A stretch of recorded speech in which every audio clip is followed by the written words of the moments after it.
Hey everyone, so welcome to this video. Today what I'm going to be talking about is the cold 4-bet, which might be a new concept to some of you that haven't been playing the game that long. But in today's aggressive 6-max games, it's an essential weapon to have in your arsenal if you want to take on the regulars in sort of the pre-flop wars that go on in today's shorthanded games. So you know that if somebody raises pre-flop and then there's a re-raise, that's called a 3-bet. A 4-bet then is another raise on top of that. And usually what happens is you open raise, a guy 3-bets you, and then you 4-bet him. And then whatever happens after that. In the cold 4-bet scenario, what happens is, let's just imagine that this Keith Richards guy here on the button opens. Then this guy in the small blind 3-bets him. What a cold 4-bet is then is if I 4-bet over the top of them. So I'm not the raiser, I'm not the 3-better, but I'm a new player and I cold 4-bet. So I suppose I'm not exactly sure why it's called cold 4-bet. Will you enter the pot cold and come in for a 4-bet? So just remember the differentiation between a regular 4-bet where it's just you battling another guy and a cold 4-bet where you come into the pot when there's already been a raise and a 3-bet and you come over the top like that. So the strategy, or I suppose the idea, is like it looks like an extremely strong move. So Keith Richards has opened, and then this next guy, Jet, whatever he's called, comes in for a 3-bet. So he's maintaining, okay, I've got a strong hand. So if I come over the top with a cold 4-bet, then it looks like I've got a really strong hand. Like it must be aces, kings, or ace king, or maybe queens in that situation. But definitely it looks like something that I want to go with and get all in pre-flop. So, and the idea is like Keith Richards is opening the button with a super wide range. So if we look at his stats here, this is holdem manager stats. So if we look at his stats, I know you probably can't see the whole thing off the screen, but I'll let you know. So raise first on the button. So he's opening 45% of hands on the button. So he's got some absolute crap in his range. So then Jet is going to be 3-betting quite often because everybody 3-bets these days, and then that means it's going to be probably like 15 or 16 big blinds in the pot. I can make it, say, 21, 22 big blinds with a 4-bet and win that money with a pretty low risk that I'm going to get in a tough spot. So this was one such hand at a 25-cent, 50-cent game where I thought it was an absolutely perfect spot for a cold 4-bet. So as I said, this guy Keith Richards, he's an aggressive player. I'd played a lot of hands against him at the time. I think it's gone back. You can see it's actually 2 years ago since I played this hand. But I filtered my holdem manager database for good examples of cold 4-bet spots, and this was one of the best ones I could find. So Keith Richards opens in the small blind. He's opening 45% of hands, totally standard. He's gonna open there all the time. But then the interesting thing is that this Jet guy, he's a really aggressive 3-better. So if you look at his 3-bet stat here, he's 3-betting 9%, which already is a little bit on the high side. It shows me that he's slightly more aggressive than normal. He's a loose player. He's playing 29-18. 29 is extremely high VPIP, I think, and he's got a big gap between his VPIP and his pre-flop raise. But anyway, so what I did was I looked at his 3-bet stat and looked at it in a little bit more detail, and you can probably barely just make it out on your screen there. Sorry, I can't actually move the mouse, but if you see about halfway down, it says 3-bet button open 19% of the time. Now, obviously, it's not a huge sample. We've only got 42 hands where he's had the opportunity to 3-bet a button opener, but he's done it 19% of the time. So even if that's on the high side and he's 3-betting a button opener 15% of the time, 15% of hands is still a pretty wide range of hands, and it includes a lot of crap. So I think when Keith opens and this next guy 3-bets, that I'm going to get a ton of folds if I just come in for a cold 4-bet, especially because I've got a slightly tighter image than some of the other regulars. You can see my stats there. I played 24, 19, and my 3-bet stat is 5. So what a lot of regulars will do in this spot is they'll see my 3-bet stat is low and go, wow, that guy is a tight player. He must have a good hand here. I'm just going to fold. But what the truth is if I look at my 4-bet stat, it's actually quite high. 4-bet percent is 14%, which is quite high. So I take advantage of the fact that I'm perceived as a tight player and put in lots of 4-bets, and I have a pretty good success with getting people to fold to them. So just given the sort of dynamic in this game and the fact that I had some nice cards with blocking value, I decided to put in a call 4-bet, and I'll explain what blocking value is now. When I'm 4-bet bluffing, I almost always, try to do it with some crappy Broadway hands like this hand here.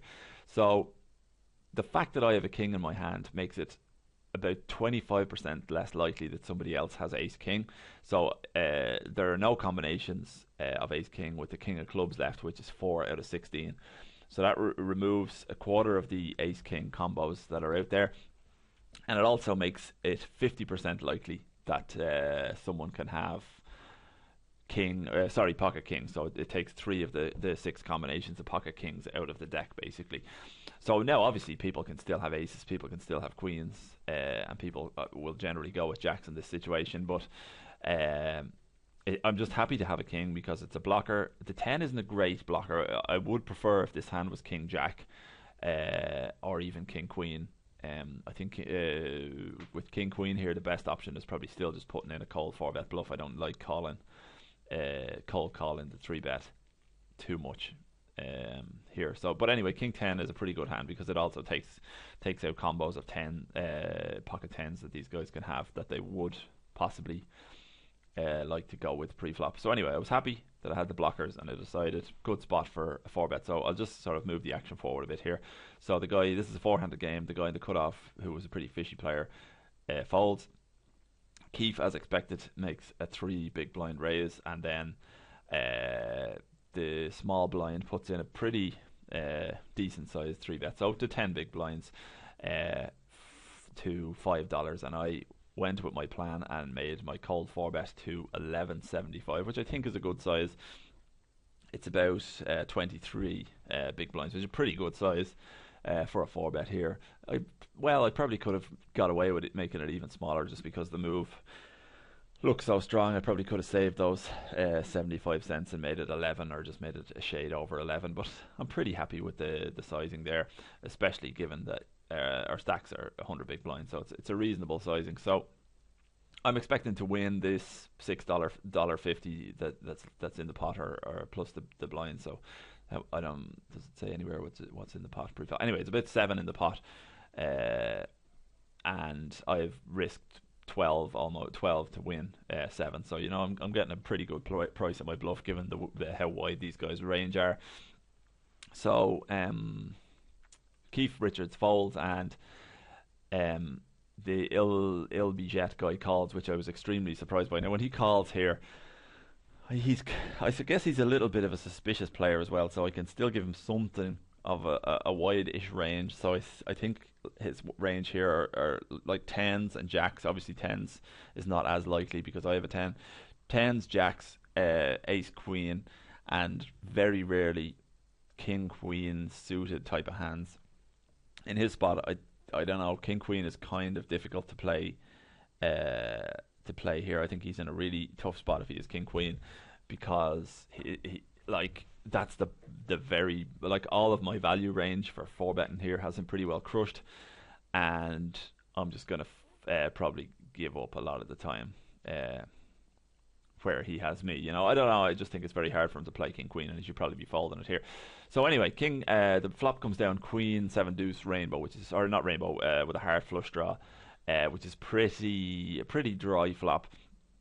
So at the moment, I guess he's putting me on a value range of aces, kings, queens, and ace king, and then some bluffs. But I don't think he gives me too much credit for some bluffs. So I think I definitely have to fire with this board when he checks me, which he will do most of the time, and he does in this case. But what I opted to do in this situation was to check it back, which in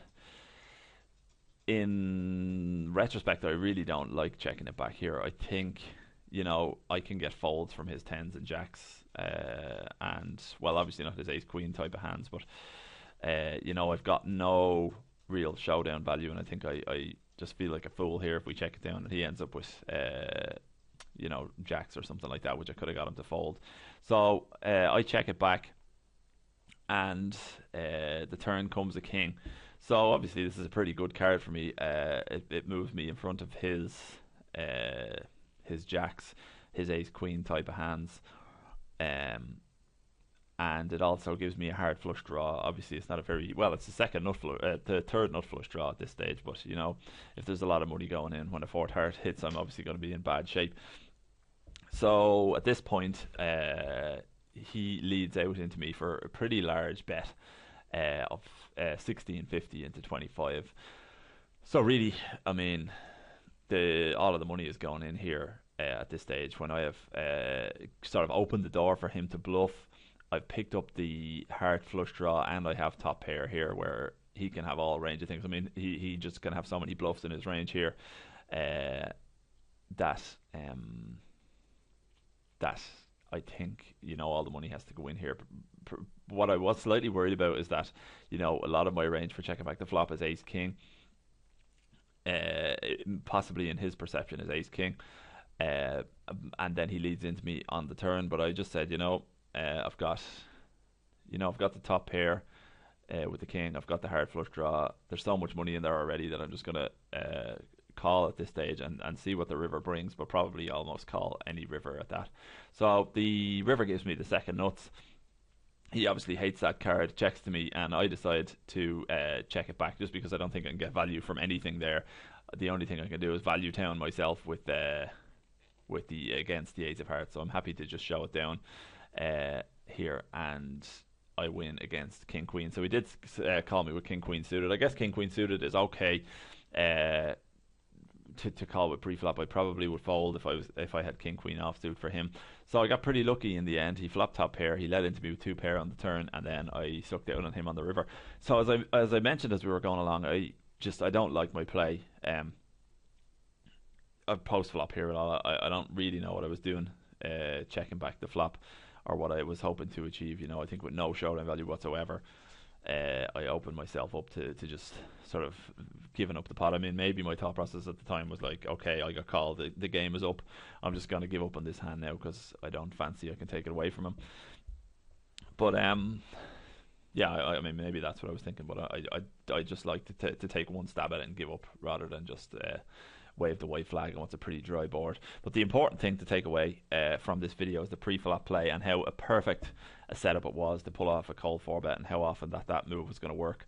So it's a really essential thing to have in your arsenal in your pre-flop game. Just don't get over reliant on it.